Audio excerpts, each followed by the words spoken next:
Mi nombre es Pastor Johnny Nájera. Te invito a que escuches el siguiente mensaje, el cual espero sea de bendición a tu vida. Isaías capítulo 5, verso 20. Vamos a estar compartiendo. Gloria a Dios. Una reflexión. Isaías capítulo 5, verso 20. Cuando usted lo tenga me dice amén. Gloria a Dios. Vamos a leer la escritura. Gloria a Jesús. Vamos a leer la escritura en el nombre del Padre, del Hijo y del Espíritu Santo. Gloria a Dios. Hay de los que a lo malo le dicen bueno y a lo bueno malo, que hacen de la luz tinieblas y de las tinieblas luz, que ponen lo amargo dulce y lo dulce por amargo. Hay de los sabios en sus propios ojos y de los que son prudentes delante de sí mismos. Hay de los que son valientes para beber vino y hombres fuertes para mezclar bebida. Los que justifican al impío mediante cohecho y al justo quitan su derecho.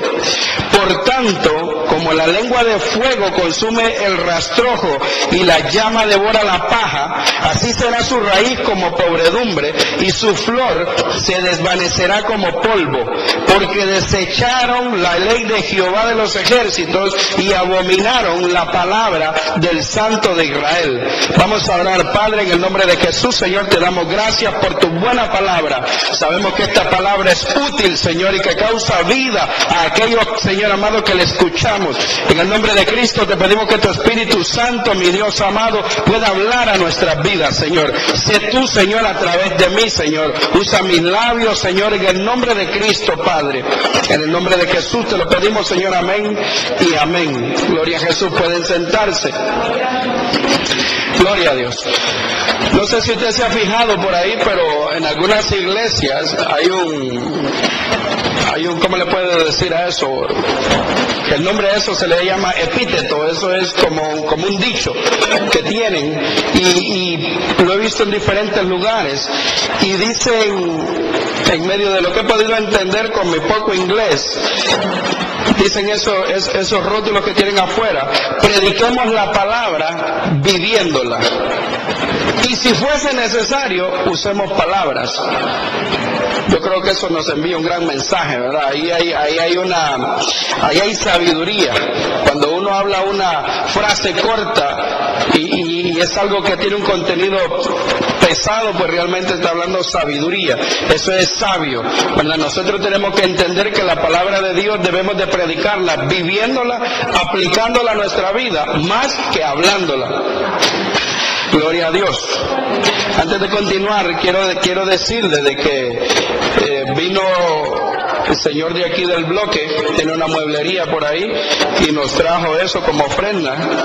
Así que, gloria a Dios, el Señor está tocando el vecindario, ¿verdad? Ojalá que así como nos entregaron ese florero, gloria a Dios, nos entreguen la propiedad también. Gloria a Dios. Y está muy lindo. Gloria a Dios por eso. Lo hemos estado invitando a él que venga con nosotros y escuche la palabra, pero vamos a seguirle creyendo al Señor que Él viene un día de estos. Entonces, hay algo en este pasaje, gloria a Dios. Tal vez después usted tenga la oportunidad de leerlo ahí en su casa, pero quiero decirle de que desde el momento en que nosotros aceptamos a Jesús como nuestro Señor o como nuestro Salvador, ¿verdad? Y hacemos ese voto, lo hacemos algunas veces público, otras veces lo hacemos en lo privado de nuestra casa. Cuando nosotros hacemos el voto de escoger a Jesús como nuestro Señor, le estamos entregando nosotros nuestra vida a Él. Nosotros le estamos poniendo a Él y le decimos: Señor, mi vida he tratado de vivirla de alguna manera, pero parece que no le he sacado provecho. Le estoy hablando de mi vida. Yo en mi vida, cuando la traté de vivir sin Cristo, no le saqué provecho. Desde el momento que le entregué en mi vida a Cristo, gloria a Dios, en Él le he podido sacar provecho. Entonces nosotros, cuando lo tenemos a Él como nuestro Señor, gloria a Dios, le estamos entregando nuestra autonomía, le estamos diciendo: heme aquí, haz conmigo lo que tú tengas que hacer. ¿verdad? Y el Señor, después que nosotros hacemos eso, nos deja, Pablo, bájamele que tiene mucho eco. El Señor nos deja su palabra para que nosotros podamos entender cuáles son, gloria a Dios, cuáles son los propósitos, cuáles son los principios, cuál es el consejo que Él tiene para nuestra vida. Es en la Escritura que nosotros encontramos eso. Ahora, hay un dicho que dice mi suegro, y él dice: tu comportamiento no me deja escuchar lo que tú estás hablando. Como le decía de un principio, como algunas iglesias están poniendo, ¿verdad?, de que cuando predicamos la palabra, que la vivamos, y que cuando la estemos viviendo y predicando al mismo tiempo, si es necesario usar alguna palabra, que la usemos. Entonces, nosotros tenemos que buscar en la Escritura, en la palabra de Dios, el consejo de Él. ¿Qué es lo que Él quiere para nuestra vida? ¿Verdad? Nosotros tenemos que buscar en la Escritura cada una de las cosas, cada una de las, ¿cómo le puedo decir? Yo creo que como seres humanos todos tenemos una etapa. Todos nos enfrentamos a una circunstancia en algún momento. Pero no importa la etapa o la circunstancia, aquí vamos a encontrar el mejor consejo. Yo no sé si usted lo cree. Gloria a Dios. ¿Sabe que esta semana me he dado la tarea de estar estudiando un poco acerca de lo que Dios, ¿cómo le puedo decir esto? He estado buscando lo que Dios quiere hacer con nosotros. He estado pidiéndole al Señor en oración, he estado estudiando: Señor, ¿qué tú quieres para nosotros? Y el Señor quiere que nosotros pasemos a otro nivel. Pero esto es como cuando uno va a la escuela, que cuando uno va a la escuela, uno empieza en el pre-K, después va para el kinder, después va para primer grado, para segundo grado, pero yo nunca he visto en la high school, nunca he visto en la escuela secundaria un niño de 5 años recibiendo clases ahí. Nunca he visto un niño con una loncherita que su papi y su mami lo vaya a dejar a la puerta de la high school a recibir clases ahí. ¿Verdad? Generalmente yo veo que los muchachos que entran ahí son más grandes que mí, así como mi hijo ya el otro año o este mismo año entra ya para no sé qué grado, creo que el 9º o el 10º. Y ya el muchacho ya tiene su cuerpo, ya está fuerte. Es necesario que cuando nosotros vamos al otro nivel estemos preparados. Nosotros no podemos pasar a otro nivel si nosotros no estamos preparados. Es necesario que nosotros estemos maduros en el Señor para que el Señor nos empiece a entregar no solamente beneficios, sino que también responsabilidades. ¿Verdad? Como dice un pastor por ahí: usted, por mucho dinero que tenga, no le va a poner un carro de carreras en la mano a un muchachito que tiene 12, 13 años, porque usted sabe que cuando se lo dé a tener un accidente, y quién sabe si a matarse no va, ¿verdad? Lo mismo es el Señor. El Señor no va a poner en nuestras manos algo que nosotros todavía no seamos responsables de poderlo manejar. Ahora, en el Señor, para que nosotros podamos crecer espiritualmente, no vamos a crecer solamente sentados ahí escuchando la palabra. Va a haber un momento en el que el Señor viene delante de nosotros y nos dice: lo que estás haciendo está mal hecho. ¿Verdad? Como vemos nosotros en el pasaje que acabamos de leer. Ay, dice, mire, ahí en ese pasaje hay 6 ayes. Y dice ahí: ay de los que a lo malo le dicen bueno. Nosotros, como cuando empezamos a caminar con el Señor, muchas veces por falta de conocimiento, a lo malo le llamamos bueno. Pero cuando ya Dios nos da la oportunidad de empezar a conocer y a conocer y a conocer, nosotros tenemos que empezar a llamar lo malo malo y lo bueno bueno. Yo no sé cuántos están conmigo. Gloria a Dios. Pero ¿qué es lo que está pasando en estos días en la iglesia? Mire, esta semana que he estado estudiando, bueno, el Señor me ha mostrado que quiere hacer cosas grandes con nosotros. Cosas que usted no se las imagina, y yo tampoco, ¿verdad? Pero tiene que prepararnos. Y una de las cosas que detiene el crecimiento de una iglesia, gloria a Dios, lo decía mi hermana Iris ahí, es la falta de paternidad. ¿verdad? La falta de que haya alguien que nos esté a nosotros, ¿cómo le diría?, recibiendo cuentas. Si nosotros estamos en una iglesia que nosotros entramos y salimos cuando nosotros querramos, nosotros nunca vamos a crecer, nosotros nunca vamos a estar preparados. Y eso es lo que ha pasado dentro de las iglesias.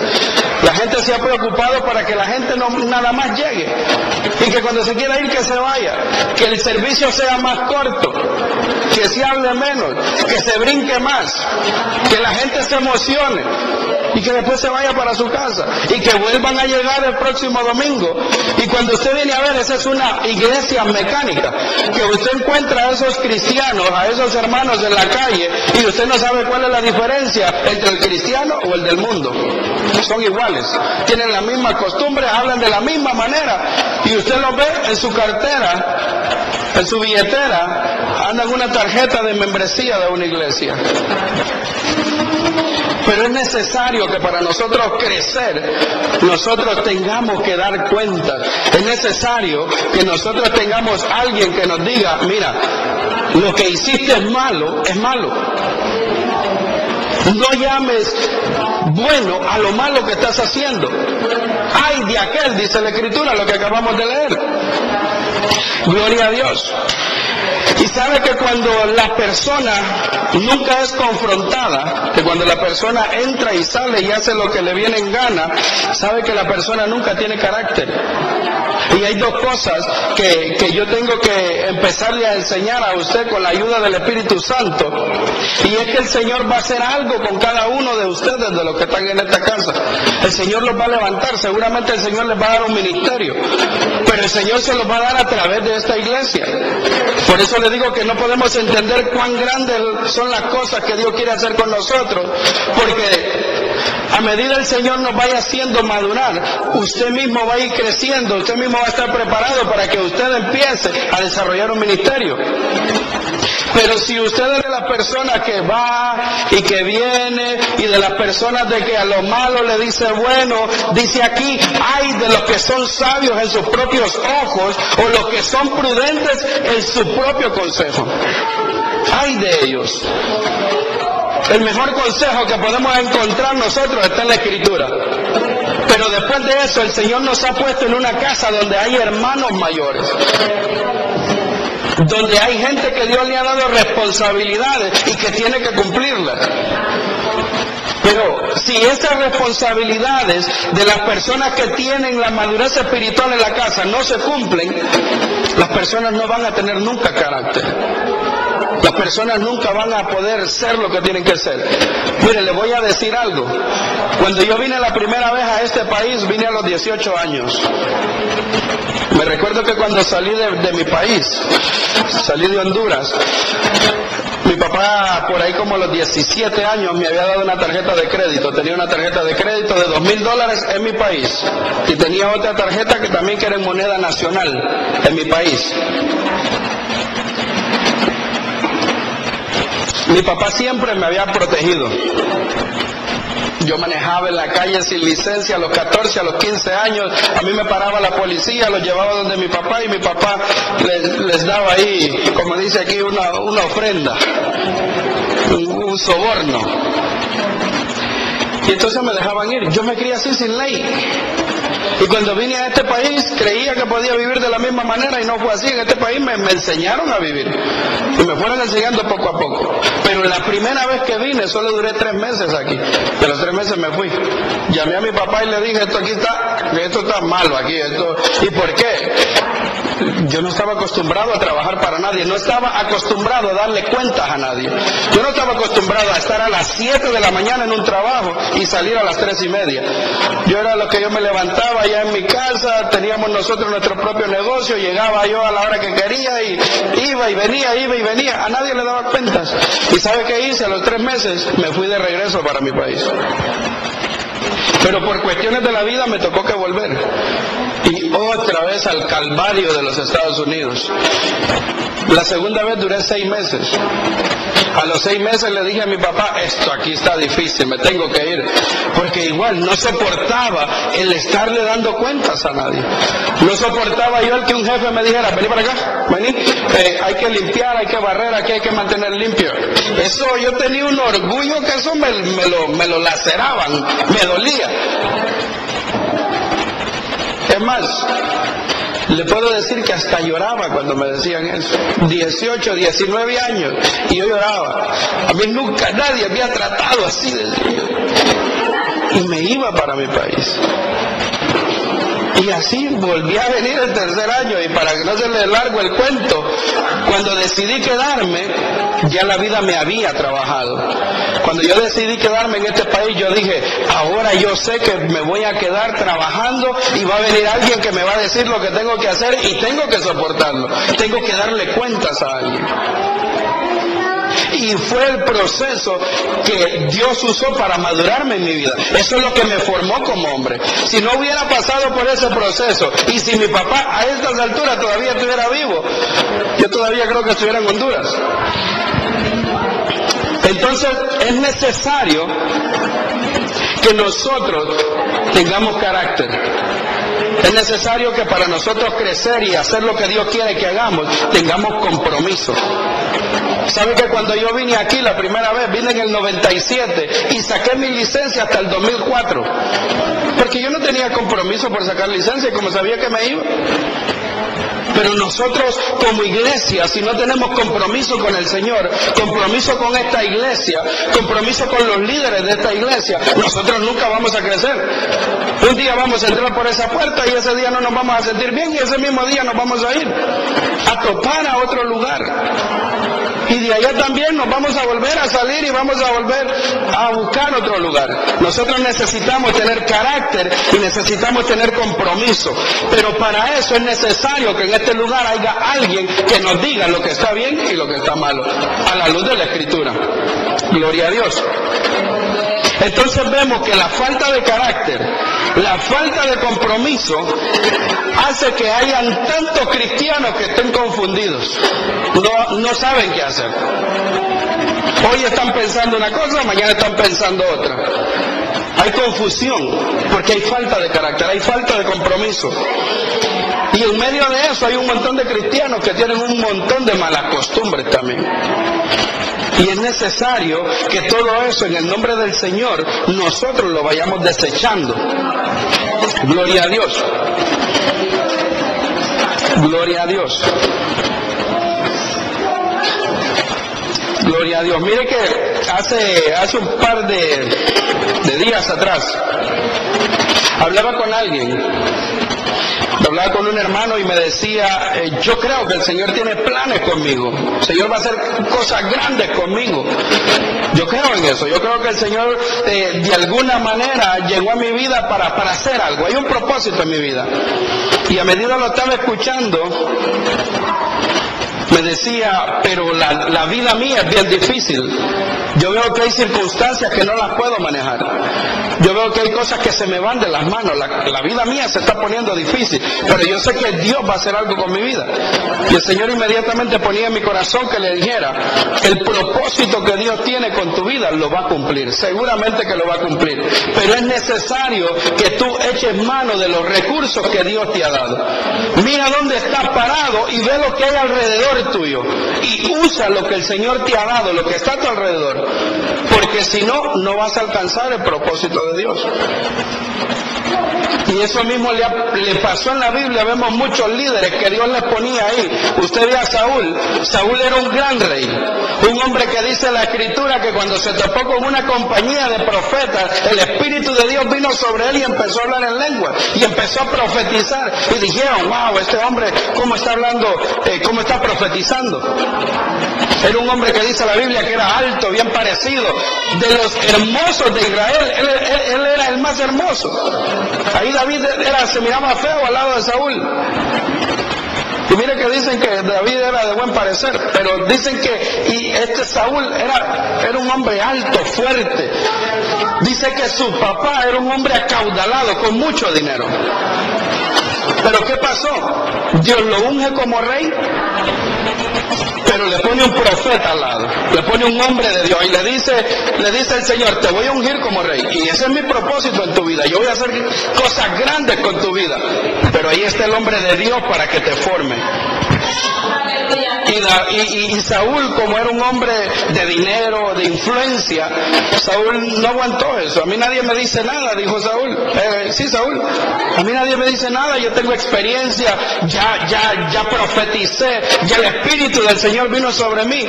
Y a causa de no obedecerle al profeta que Dios le había puesto ahí, el hombre perdió el propósito que Dios tenía para su vida. Y no solamente eso, sino que familia junto con él murió el mismo día. Dice que Saúl y todos sus hijos murieron el mismo día, porque Saúl no pudo entender que aunque Dios tenía propósito con él, era necesario que echara mano a los recursos que Dios le había puesto alrededor. Gloria a Dios. Y es necesario que nosotros entendamos eso, que seguramente Dios va a hacer algo con nosotros, pero si en este tiempo, si en este momento nosotros no echamos mano de las herramientas, de las personas que Dios nos ha puesto alrededor de nosotros, nos vamos a perder, no vamos a alcanzar lo que Dios quiere que nosotros alcancemos. Gloria a Dios. Venga conmigo ahí mismo en Isaías, en el capítulo 5, al verso 1.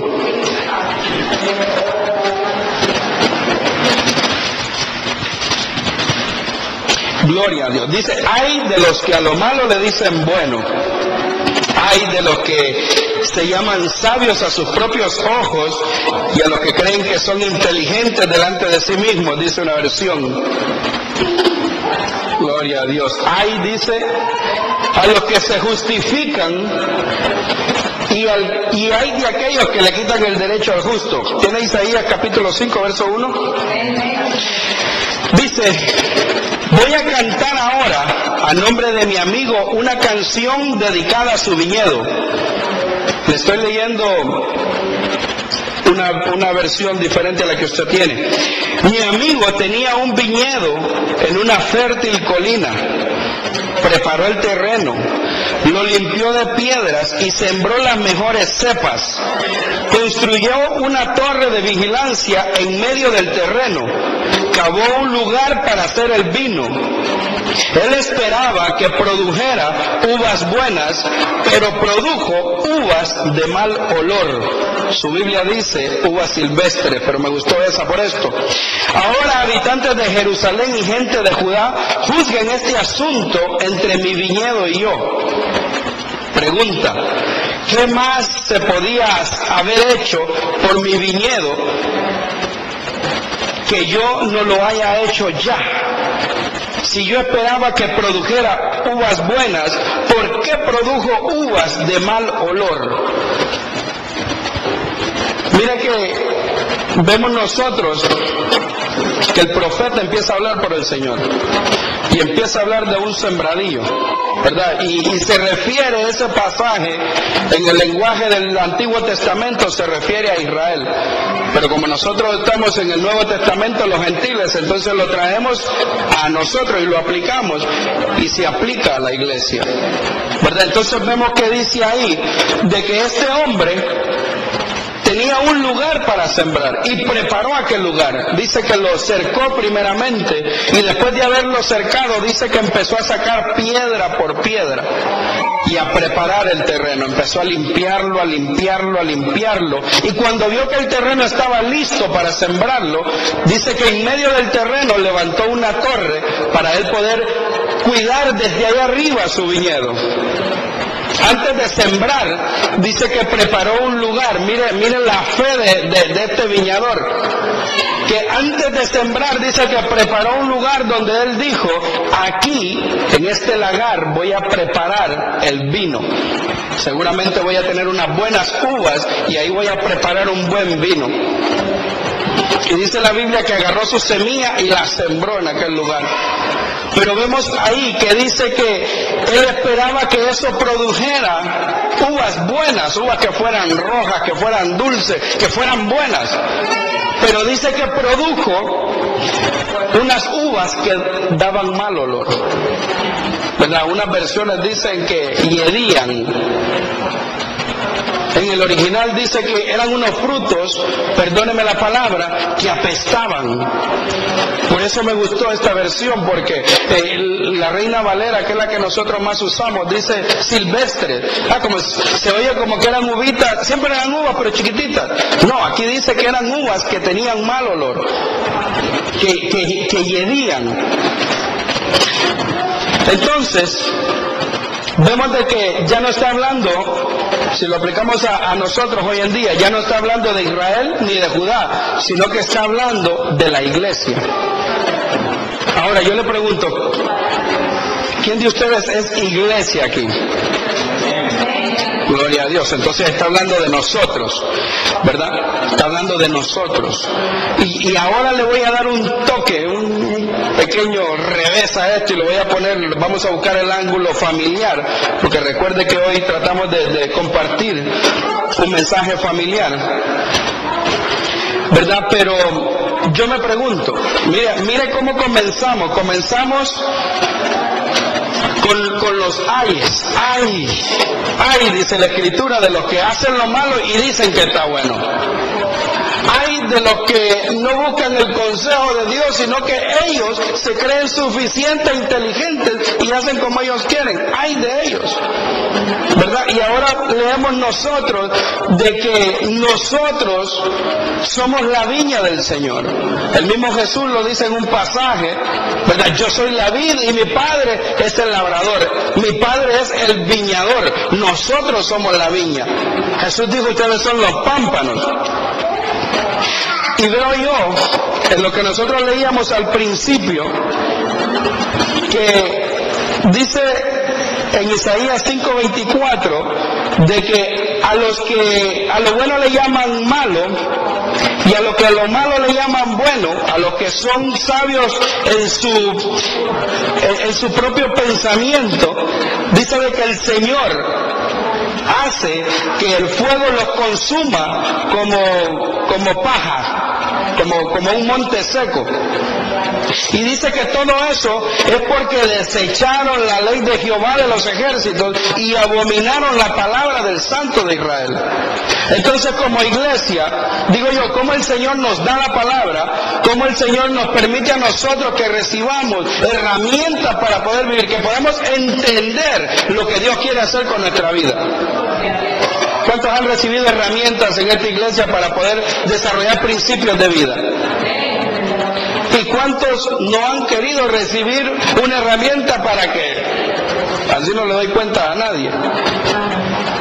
Pero los que ya hemos recibido herramientas para poder desarrollar principios de vida de acuerdo a lo que Dios quiere en nuestra vida, y nosotros somos como esta viña que el Señor puso la herramienta, les enseñé de esto, les enseñé el seminario de matrimonios, los llevé al retiro, les di discipulado, ya sirvieron.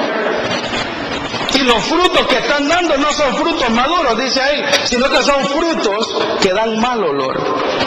Y la pregunta del viñador es, ¿y qué más hago yo?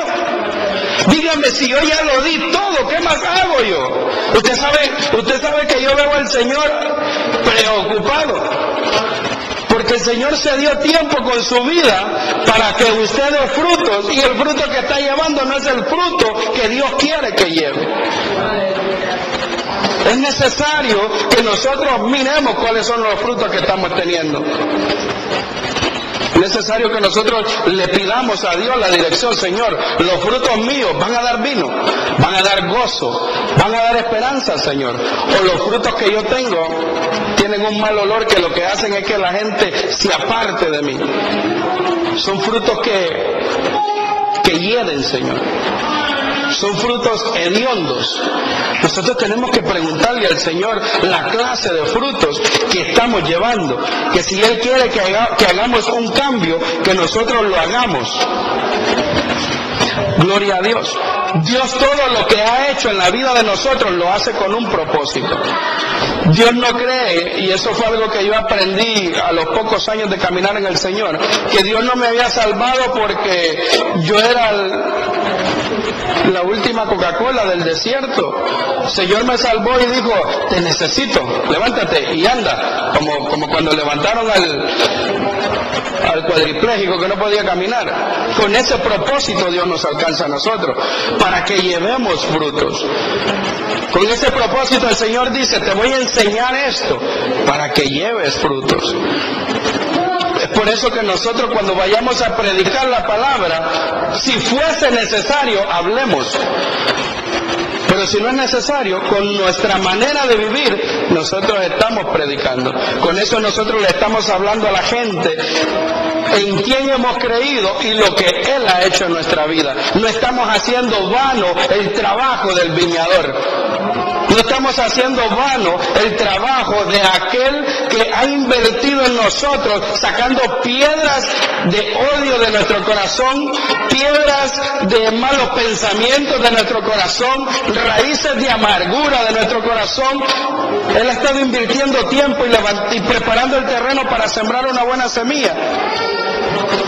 Porque Él quiere que nosotros llevemos unos buenos frutos.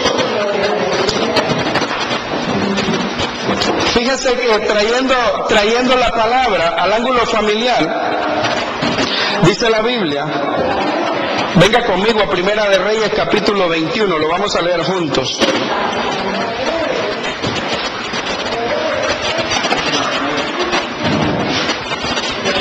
Primera de Reyes capítulo 21 verso 1.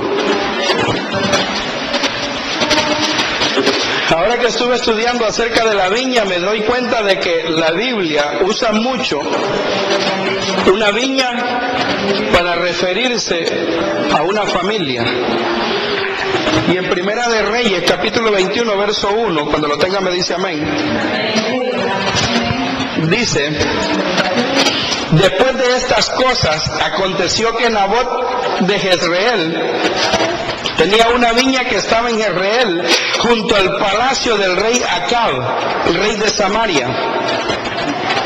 Verso 12, y Acab le dijo a Nabot, dame tu viña para que me sirva de huerta para hortaliza, porque está cerca, al lado de mi casa, y en su lugar yo te daré una viña mejor. Si prefieres, te daré su precio en dinero. Pero Nabot le dijo a Acab, no permita el Señor que le dé la herencia de mis padres. Mire que aquí estamos hablando de viña. Y para empezarlo y para verlo desde el punto de vista familiar, dicen de que las viñas era algo que cuando alguien lo sembraba, dice que le daba una identidad. Y cuando tenía una viña, eso le daba como la oportunidad de poder crear una familia. Es más, le daba la oportunidad de dejar una herencia, tener una viña. En aquel entonces, el que preparaba su viña, el que tenía ese lugar, decía, ya tengo para mi familia, ya tengo que heredarle a mis hijos. Y ahí dice la Escritura, lo que acabamos de leer, que Dios mismo no permitía que se vendiera la viña. Eso era algo que no se podía traspasar. Era heredad de mis padres. Pero cuando yo estaba leyendo este pasaje, para darle un tópico familiar, veo yo que la viña simboliza la familia y el rey Acab simboliza al diablo. Y mira la conversación desde ese punto de vista. El diablo llega y le dice a Nabot, qué bonita tu familia, qué bonita. Y le da un buen pretexto para que la negocie. Y mire que le ofrece, te doy una mejor que esa. El enemigo puede venir y decirnos, esa es tu familia, por ahí va, ¿verdad? Ese es tu esposo, por ahí va. Pero yo te doy un esposo mejor, vente conmigo, yo te lo ofrezco. Y nos pone en nuestro corazón y en nuestra mente la idea de que vale la pena el negocio. Que me cambie a este marido que antes era un galán y ahora es un galón. Que me lo cambie. O también puede ser de que, igual al hombre, el diablo puede llegar y le dice, mira, esa tu viña por ahí anda más o menos, pero te puede volver a casar. Y créame que porque le digo que si hay alguien que se sabe la Biblia es el diablo. Y él nos da un versículo y si nosotros no estamos en los principios bíblicos del Señor, nos cambia la vida. Pero miren que Nabot sabía quién era el que venía a pedirle su viña. Nabot sabía quién era el que quería a su familia. Y miren lo que le dice Nabot: no permita el Señor que yo te dé la herencia de mis padres. No permita el Señor que yo te entregue a mi familia. Y mire que el enemigo le dice: ¿tú no quieres entonces que yo te cambie a tu marido o te cambie a tu mujer? Te voy a dar un negocio entonces. Tienes potencial para un negocio. Vas a tener un negocio por la mañana y se va a extender tanto tu negocio que ya te va a tocar entonces ir a esta ciudad, ir a la otra ciudad, ir a la otra ciudad, y no va a haber tiempo para atender a la familia. Pero Nabot entendía que su prioridad era su familia. Mire, si había cosa que Nabot sabía, era lo que dice Génesis, que el hombre y la mujer eran una sola carne y que Dios los había unido para siempre. Ese hombre le dijeron: te voy a dar un buen trabajo, Nabot, te van a pagar bien. Estaba ofreciendo, mira, el rey estaba ofreciendo ahí. El rey de este mundo ofrece. Me decía a mí un hombre la otra vez: la causa de mi separación no fue el adulterio. Ni yo le adulteré a mi esposa, ni ella me cometió adulterio. ¿Sabe qué fue lo que pasó, pastor? Me dijo. Le digo yo: ¿qué pasó? Que el Señor me dio negocios y empezamos a hacer dinero. Mi esposa haciendo dinero y yo haciendo dinero. Teníamos babysitter para que cuidaran a los niños en la mañana y otra para que los cuidaran en la noche. Y a la vuelta de los días se terminaron separando. ¿Por qué? Porque estaban ocupados. Por eso le digo, miremos al rey Acab como que es el enemigo. Mire cómo ofrece dinero. La abundancia, me decía este muchacho, fue el que me quitó mi matrimonio. Me decía, y me molesta porque siempre que yo le digo a alguien que estoy divorciado, me dicen: y es que ¿para qué le fuiste infiel? Y yo nunca le fui infiel. La abundancia. Por causa de las múltiples contrataciones, eso ha estado en mi corazón desde que lo leí, el enemigo cayó. Estaba tan ocupado el enemigo que no tenía tiempo para hacer sus tareas, lo que tenía que hacer. Nosotros tenemos que tener cuidado en qué nos estamos ocupando. Mire, un pastor que yo tenía allá en Honduras decía que los únicos que se casan para estar separados es Popeye y Olivia. Esos son los únicos que se casan para estar separados. Popeye agarraba el barco y se iba, y Olivia quedaba en la casa. Esos son los únicos, decía él, que he visto que se casaron para estar separados. Ese es el único marino que conozco con esposa, decía. Y hasta en esos, mire que hasta en esos cartoons, ahí sale el otro, el gordito, haciéndole ojitos a la Oliva, enamorándola y todo. Eso está claro ahí. El que no entienda eso, hay que traerle a Popeye para que vea que cuando no está uno en la casa, el enemigo se encarga de poner a alguien ahí, de suplantarlo. Gloria a Dios. Entonces vemos que el enemigo no tiene ningún problema con ofrecernos a nosotros abundancia. Un negocio, eso no es problema. Trabajos, 2, 3, no hay problema. Nombre, que te conozcan, fama, yo te lo doy. El enemigo no tiene ningún problema con eso. Él tiene, dice por ahí una parte en la Biblia, que él es el que tiene el dominio de lo que se mueve en este mundo. Él no tiene ningún problema. Gloria a Dios.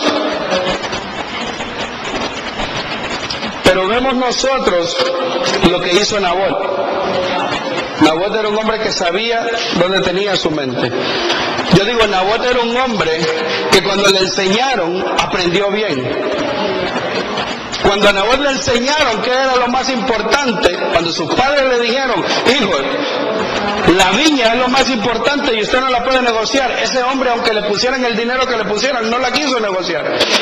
No lo apantalló que fuera el rey el que viniera. La Biblia no lo pude leer ahí ni lo pude estudiar, pero no pude saber si Nabot era un hombre adinerado. Pero imagínese usted que llegue alguien importante a la casa de uno a ofrecerle un trabajo, que se tiene que ir para otra ciudad. Es que el que vino es el presidente de la nación y por eso yo le dije que sí y me fui. Nabot sabía dónde él tenía puesta su cabeza, sabía lo que había aprendido y no negociaba lo que había aprendido. Y mire que le dio buenas razones el rey.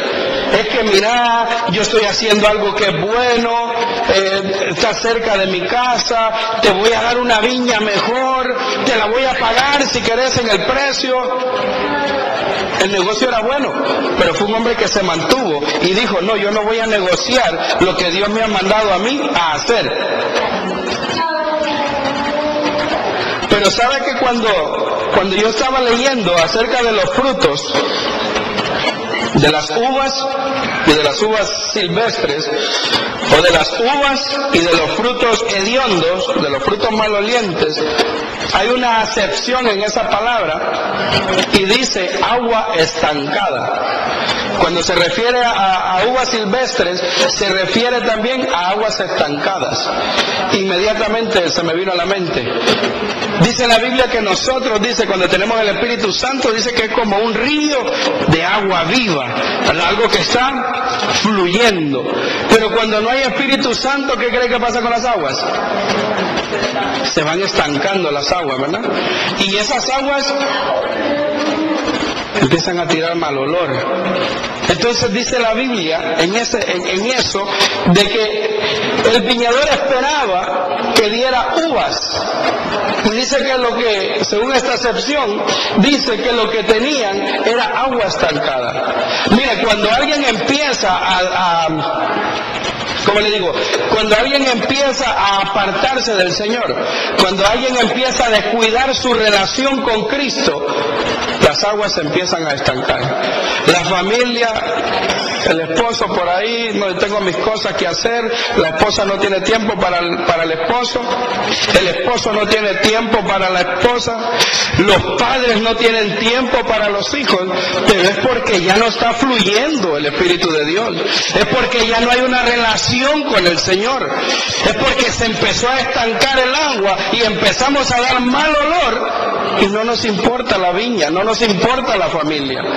Por eso es que a la larga, aunque el viñador hizo un buen trabajo con nosotros, nos preparó, nos discipuló, nos dieron las herramientas, nos enseñaron, pero si nosotros nos vamos apartando de la relación con el Señor, empezamos a tirar mal olor. Empezamos a ponerle precio a nuestra familia, empezamos a ver que hay cosas más importantes que nuestro cónyuge y que nuestros hijos. Ya pasa a ser más importante la casa, ya pasa a ser más importante los carros, ya pasa a ser más importante el trabajo, ya pasa a ser más importante la familia, antes que el esposo y que los hijos. Nosotros tenemos que entender, y se lo he dicho yo, le preguntaron a una mujer, que esta mujer es consejera de matrimonios, ella es una eminencia en esto, una mujer que ha ido a la universidad y ahora se encarga en preparar ella a las mujeres judías para el matrimonio. O sea que cuando se va a casar una judía, buscan a esta señora y le dicen, mire, yo necesito que me prepare la novia. Y esa mujer le da una especie de seminario prenupcial y le dice qué es lo que tiene que aprender. Y dice ella que lo primero que les enseña a las novias es, desde el momento que te casas, lo más importante es tu marido. Eso es lo más importante. No hay nada más importante que eso. Y ahí viene ella y le trae Génesis y le dice, mira, el hombre y la mujer dejará a su padre y a su madre y se unen en una sola carne, a su marido o a su mujer. Ahí no hay mamá, ahí no hay papá, ahí no hay... Bueno, los hijos, después les enseña a ella, después que todo está bien con tu cónyuge, después entonces son los hijos. No son los hijos antes que el cónyuge, jamás. Es primero los cónyuges. Entonces, mire qué principio, nosotros lo tenemos que tener claro también. Por eso le digo, si usted cree que Dios tiene un propósito con su vida, si usted cree que Dios tiene un propósito con su matrimonio, si usted cree que Dios tiene un propósito con su familia, practiquemos los principios bíblicos. Nosotros no podemos, como decía aquí, desechar la ley de Dios. Nosotros no podemos agarrar la palabra de Dios y esto me conviene, esto sí. Esto no me conviene, esto no. Esto sí me va bien, esto sí. No, aquello, a mí nadie me dice eso no. Mire que porque tengo tiempo le voy a preguntar algo.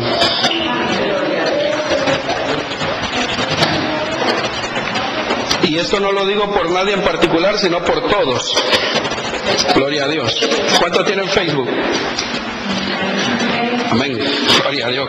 Así entonces ya ves, no lo digo por nadie en particular, lo digo por todo el mundo. Cuando usted va a Facebook, yo también tengo Facebook, y yo veo ahí un montón de hermanos y hermanas que tienen unos versículos bíblicos ahí, unos pensamientos cristianos que yo digo, ¡qué profundidad! ¿Cómo saben? ¡Wow! ¿Cómo estuvieron meditando para poner eso ahí en la página? Y sabe que yo, cuando ya veo la foto, digo yo, no, así es fulano, menganito, o fulanito, menganito. Nosotros tenemos que preocuparnos por vivir la palabra de Dios, porque realmente ese es el único provecho que nos va a quedar de la palabra de Dios. Nosotros no hacemos nada con estar en el Facebook o en los teléfonos o en las pancartas o donde nosotros querramos. Es más, yo no hago nada con estarle predicando a usted si yo no pongo en práctica la palabra. Me quedo vacío. Si lo que yo le enseño a usted tengo que ponerlo en práctica. Y gloria a Dios que mi esposa me escucha y me dice, amor, acuérdese lo que predicó. Y mis hijos también. Porque no hacemos nada nosotros con tener conocimiento si no ponemos en práctica lo que Dios quiere que nosotros hagamos. Es necesario que nosotros entendamos que no podemos nosotros hacer lo malo y decir que lo malo que hacemos es bueno. Tenemos que tener prioridades en la vida. Primero, el Señor. Después, mi cónyuge. Después, mis hijos. Después, entonces, mi iglesia, mi familia y tener orden de prioridades. El trabajo está en una de las prioridades también. No podemos decir nosotros, no, hoy me voy para el culto y no voy a trabajar porque aquí tampoco le vamos a dar de comer, no tenemos cómo, quisiéramos, ¿verdad? Pero tampoco le vamos a decir que no puede estar con su cónyuge porque tiene que venir a la iglesia, tampoco. Tenemos que tener prioridades, tenemos que tener un orden. Y mire, tenemos que tener como un checklist. Con el Señor estoy bien, con mi cónyuge estoy bien, con mis hijos estoy bien, con el trabajo no tengo ningún problema, con la iglesia estoy bien. Ahora ya puedo hacer esto sin ningún problema. Pero si no lo hacemos así, primero el Señor tiene que redarguir a la persona si está mal. Y después de eso, el cónyuge tiene que, no quiero decir reprender, pero tiene también que decirle al esposo o a la esposa, mira, lo que estás haciendo está mal. Y después de eso, hasta los mismos hijos le tienen que decir a uno, mira, lo que estás haciendo no está bien, papá o mamá, si hay hijos. Y si no hay hijos, gloria a Dios. Pero, y si después que el Señor dijo, y después que el esposo dijo, mire, el pastor en esta iglesia también le va a decir a usted, eso que estás haciendo está mal.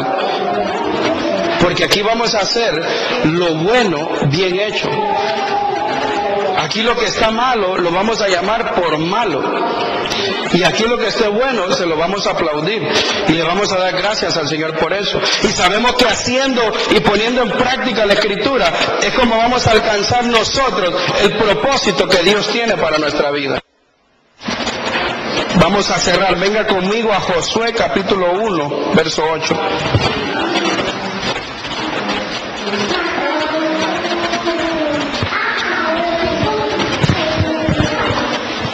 Los ayes que encontramos nosotros en Isaías. Mire que de alguna manera esos son los mismos ayes que mencionó Jesús en el Nuevo Testamento. Ay de los que hacen lo malo y dicen que es bueno lo que hacen. Ay de los que son sabios en sus propios ojos y que se creen más inteligentes que el consejo de Dios.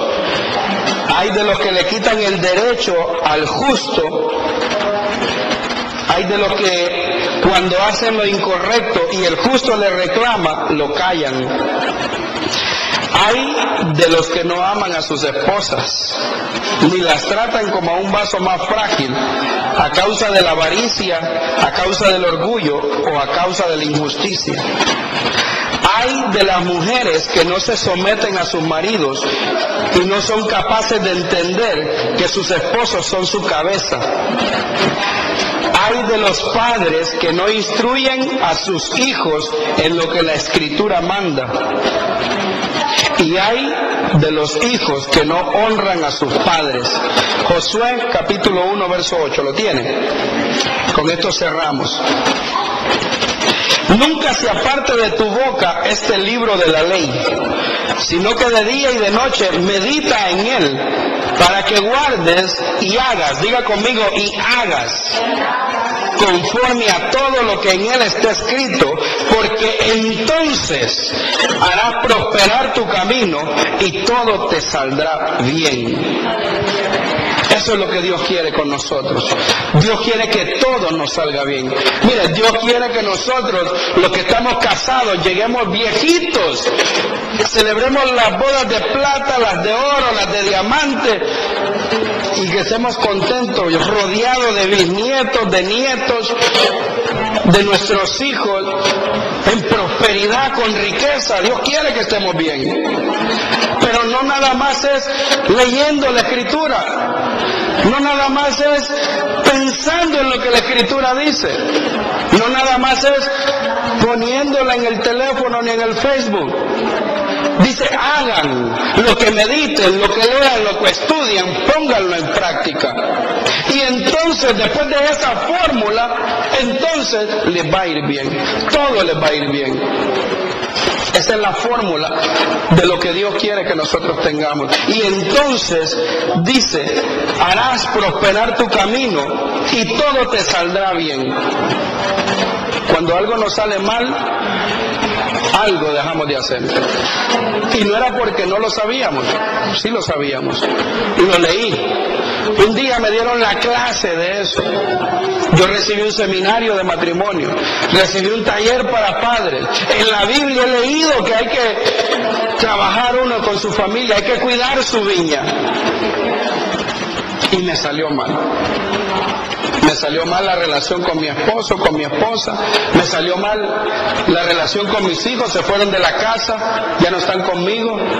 Los muchachos, estoy trabajando y nunca me va bien, nunca prospero. Fue porque conocimos la Escritura y no la pusimos en práctica. Por eso no alcanzamos la bendición que el Señor quería que nosotros recibiéramos. Es por eso que cada vez que escuchemos una palabra, atesorémosla en nuestro corazón y hagamos un esfuerzo de vivirla, para que nos vaya bien, para que tengamos éxito en todo lo que emprendamos. Recuérdese lo que dice, yo sé los pensamientos que tengo acerca de ti, dice el Señor, pensamientos de bien y no de mal. Pero el Señor no nos va a meter en esa atmósfera de bien y de prosperidad a la fuerza. Él nos va a mostrar cómo llegar y nosotros vamos a llegar a ese lugar. Así que ahí donde usted está, incline su rostro y vamos a orar. Gloria a Dios. Nunca se aparte de tu boca este libro de la ley. Leamos ese libro. Invirtamos tiempo en conocer la Escritura. Medita de noche y de día en él. No solamente lo leamos, repitámoslo, estudiémoslo. Lo que no entendamos, leámoslo varias veces, estudiémoslo, preguntemos. A los que creamos que tienen más sabiduría que nosotros, preguntémosle. Preguntemos. Es mejor que no sepamos una cosa una vez, a que vivamos una vida de error por no saberlo nunca. Nunca se aparte tu boca este libro de la ley, sino que medita y guárdalo en tu corazón, guárdalo en tu mente. Si hay algo, dice la Escritura, de lo que es digno en qué pensar, si hay algo que tiene virtud, en eso piensa. Y después dice, haz conforme a todo lo que está escrito. Pongamos en práctica la palabra. Las herramientas que Dios nos ha dado, pongámoslas en práctica. Los hombres seamos buenos esposos. Amemos a nuestras esposas. Hagámoslas sentir seguras. Invirtamos en ellas tiempo. Amémoslas. Hagámoslas sentir a ellas que son las princesas de nuestra casa. Las mujeres, sométanse a sus esposos. Permitan que su esposo las dirija. Denle el espacio a sus esposos para que ellos puedan hacer el lugar para lo cual Dios los puso al lado de ustedes. Ellos son su cabeza. Hijos, obedezcan a sus padres. Honren a sus padres para que vivan por muchos días sobre la tierra y para que todo lo que ustedes hagan les vaya bien. Padres, instruyamos a nuestros hijos en el buen camino para que cuando aún ellos sean grandes, cuando aún ellos sean adultos, no se aparten. En el nombre de Jesús vamos a orar. Padre, gracias en esta noche, Señor, por tu buena palabra. Sabemos que tu palabra, Señor, nos prepara para lo que tú tienes para nuestra vida, para nuestro propósito, Señor. En el nombre de Jesús, Señor, ayúdanos a poner en práctica, Señor, tu buena palabra. Ayúdanos a llevar fruto, Señor, que produzca gozo. Un buen fruto, Señor, un fruto que se vea bien, Señor. Queremos predicar tu palabra con nuestra vida, Señor, no con lo que hablamos, no con lo que escribimos, Señor, sino con nuestra vida, Señor. Queremos llevar frutos, Señor, que sean de provecho. En el nombre de Jesús, nos presentamos como una viña delante de ti y te pedimos que tu palabra y tu Espíritu Santo, como labrador, Señor, limpie nuestras vidas. Queremos llevar fruto a partir de hoy en el nombre de Jesús. Queremos poner como prioridad, Señor, nuestra familia, que no la negociemos por nada ni con nadie, sino que entendamos, Señor, que herencia de Jehová son los hijos, Señor. Y tu palabra dice, Señor, que es bienaventurado el que se casa. En el nombre de Jesús. No queremos más, Señor, en el nombre de Jesús, llevar fruto que dé mal olor. Queremos llevar un fruto que sea agradable, Señor, para que tú lo puedas poner en tu lagar, Señor, y que puedas sacar de ahí gozo, un buen vino de nuestras vidas, Señor, en el nombre de Jesús. Ayúdanos a administrar bien el tiempo, para que podamos, Señor, leer tu palabra, leer tu escritura, Señor, para que nosotros podamos meditarla, estudiarla, para que nosotros, Señor, la guardemos en nuestra mente y en nuestro corazón, para que cuando vayamos a actuar, actuemos de acuerdo a tu escritura. Y eso, Señor, y haciendo eso, entonces, Señor, todo, Señor amado, nuestro camino sea prosperado y que todo lo que nosotros hagamos nos salga bien, Señor. Queremos que nos vaya bien en todo, Señor. Queremos tener éxito en nuestra vida de familia, Señor. Éxito en nuestros trabajos, en nuestras empresas. Pero necesitamos tu palabra, Señor, y la necesitamos poner en práctica. En el nombre de Jesús te lo pedimos, Señor. Gracias, Señor. Amén, Señor, y amén. Espero hayas sido bendecido con nuestro mensaje y vuelvas a escucharnos pronto. Dios te bendiga.